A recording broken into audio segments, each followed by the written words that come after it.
नमस्कार मंडळी, आपले सण आणि उत्सव या उपक्रमात आपल्या सगळ्यांचं मनपूर्वक स्वागत।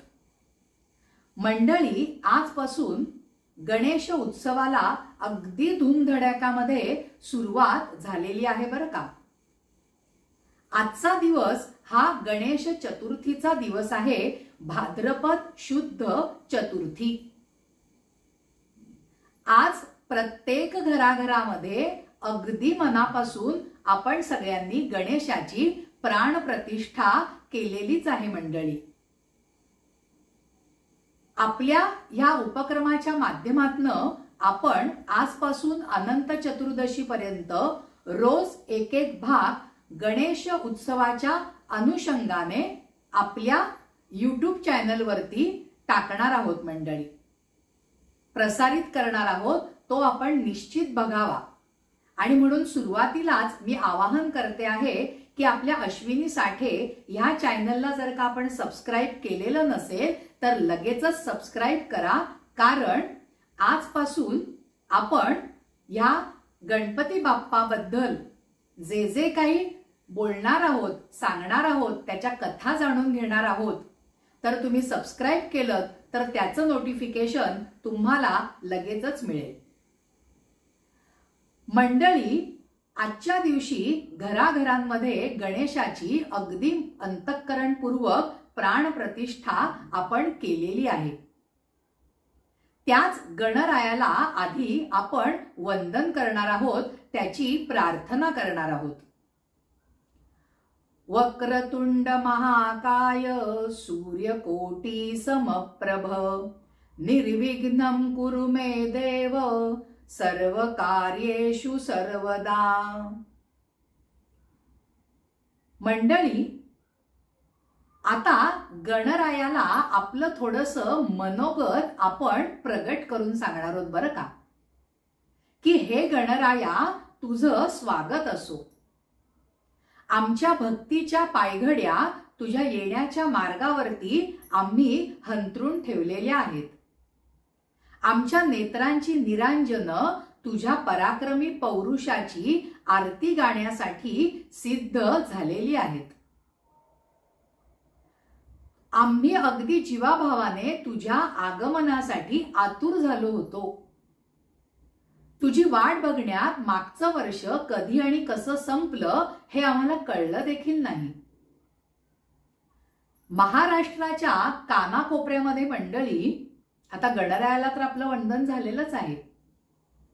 महाराष्ट्रातल्या कानाकोपऱ्यामध्ये ज्या वेळेला आपण गणपती बाप्पा असं म्हणून जेव्हा हाळी देतो, तेव्हा तिथे जमलेल्या प्रत्येक कंठातून कोणता उत्स्फूर्तपणे निनाद उमटतो? मोरया, गणपती बाप्पा मोरया, अशी हळी प्रत्येक मराठी मन देत असतं, प्रत्येक मराठी माणूस देत असतो, अंतःकरणपूर्वक देत असतो।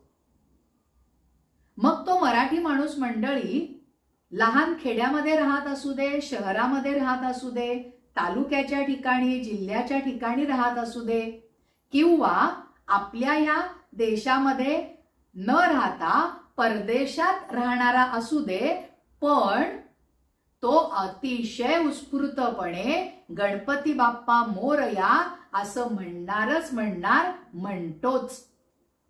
इतकं मन या गणपती बाप्पाने तुम्हा आम्हा सर्वांचं काबीज केलेलं आहे। अगदी बालगोपाळापासून वृद्ध व्यक्तींपर्यंत सगळ्यांच्या मनावरती तो अधिराज्य गाजवतो गणपती बाप्पा।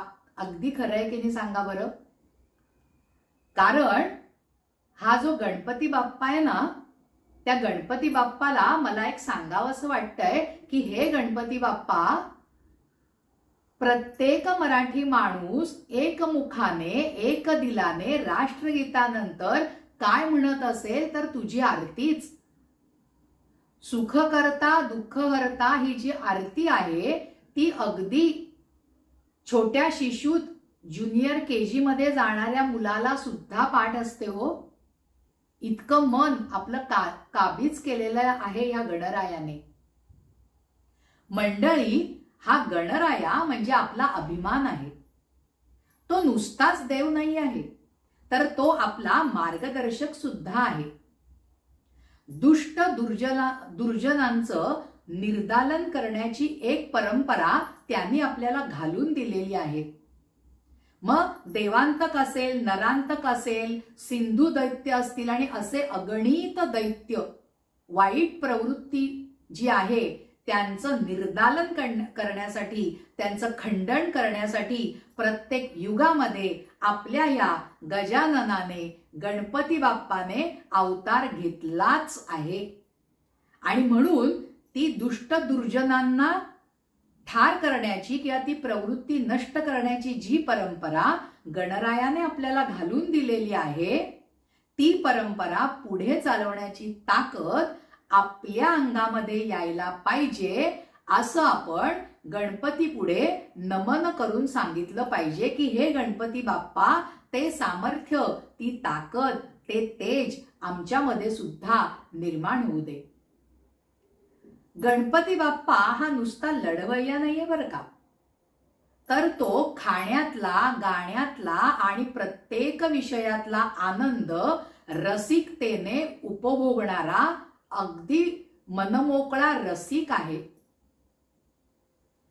तो फक्त गणांचाच नायक नाही आहे, तर तो आपल्या मनामनांचा सुद्धा नायक आहे. गणपती हा नेहमी शस्त्राने सज्ज असतो, बरोबर आहे की नाही? आपण ज्या वेळेला सुखासमाधानामध्ये असतो, आनंदामध्ये असतो, तेव्हा गाण्या बजावण्याकडे, नाटक संगीताकडे आपला कल वाढायला लागतो. कारण नुसतं काम उपयोगाचं नाही, तर ते काम मन लावून करण्यासाठी आणि मनाला शांती, विश्रांती, समाधान मिळण्यासाठी ही मनोरंजनाची साधनं आवश्यक आहेत. हे गरजेची आहेत, आवश्यक आहेत, हे आता सिद्ध झालंय मंडळी. आता ह्या सगळ्या कलांचा जो कारक देव आहे तो आहे कोण? तो आहे आपला गणपती बाप्पा. म्हणजेच गणपती बाप्पा हा आपल्या मानवी जीवनातल्या प्रत्येक अंगाचा जर का विचार केला तर आपल्या बाबतीत त्याचाच आदर्श आपल्या डोळ्यासमोर आहे. तो सुख करता आहे, तो दुःख हरता आहे. जगातला सगळ्यात प्राचीन ग्रंथ कोणता मानला जातो माहितीये ना मंडळी आपल्याला? ऋग्वेद. त्या ऋग्वेदामध्ये सुद्धा गणपतीची प्रार्थना आलेली आहे. गणानां त्वां गणपती हा ऋग्वेदातला मंत्र.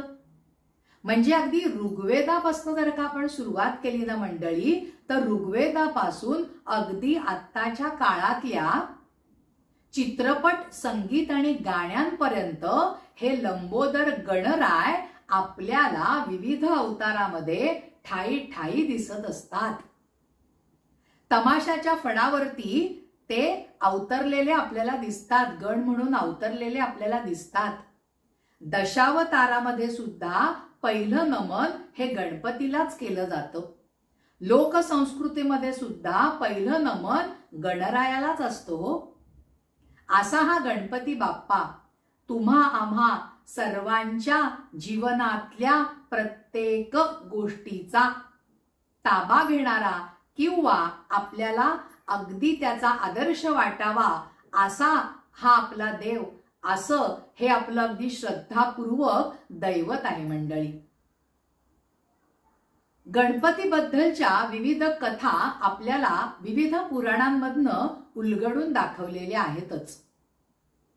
या सगळ्या कथा आपण जरी परामर्श घेताना घेऊ नाही शकलो तरी ह्या 10 दिवसांमध्ये जेवढ्या गोष्टी आपल्याला समजावून घेता येतील ना, तेवढ्या गोष्टी आपण समजावून घेणारच आहोत मंडळी. शिवपार्वती आहे, त्यांचा जो पुत्र गजानन, त्याचा जन्म कसा झाला? ऋषी कश्यप आणि अदिती यांच्या पोटी सुद्धा विनायकाचा जन्म कसा झाला? गणपतीचं वाहन उंदीर हे कसं काय बनलं? दुर्वा गणपतीला का बरं आवडतात? त्यांचं महात्म्य काय आहे? त्याच्यानंतर शमी आणि मंदार वृक्षाचं महत्व काय आहे, त्याशिवाय आपल्या संत जनांनी गणपतीला आपल्या प्रत्येक वाङ्मयामध्ये आद्यस्थान कसं दिलेलं आहे, गणपतीला त्यांनी नमन कसं केलेलं आहे, ज्ञानेश्वरांनी शब्दब्रह्म म्हणून त्याचा कसा गुणगौरव केलेला आहे, ह्या सगळ्या गोष्टींचा धांडोळा आपण प्रत्येक भागामध्ये थोडा थोडा उलगडून दाखवणार आहोत.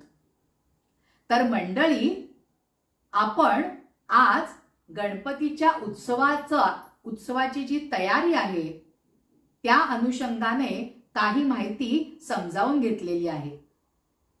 तुम्हाला जर का हा भाग आवडला असेल तर ह्या भागाला लाईक करा, ह्या भागाला शेअर करा आणि अश्विनी साठे नावाचं जे चॅनल आहे त्याला नक्की सबस्क्राईब करा.